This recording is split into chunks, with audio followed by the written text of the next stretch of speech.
Imagine hearing God speak to your heart in a small and gentle whisper, not to judge you, but to guide you back to the right path. In today's gospel, Jesus tells the story of two sons. One says yes to his father, but never acts.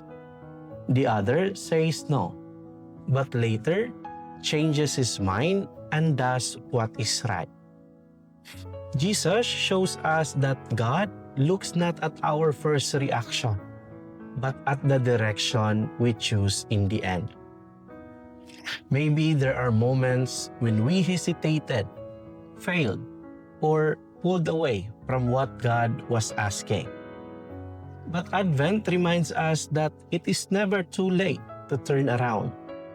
God speaks softly, inviting us to take even one small step back toward Him. So today, let us ask for a humble heart that listens, a willing spirit that changes, and the courage to show our love for God not only with words, but with simple, real actions. This Advent, may every small turn toward God lead us closer to the joy He desires for us. Amen.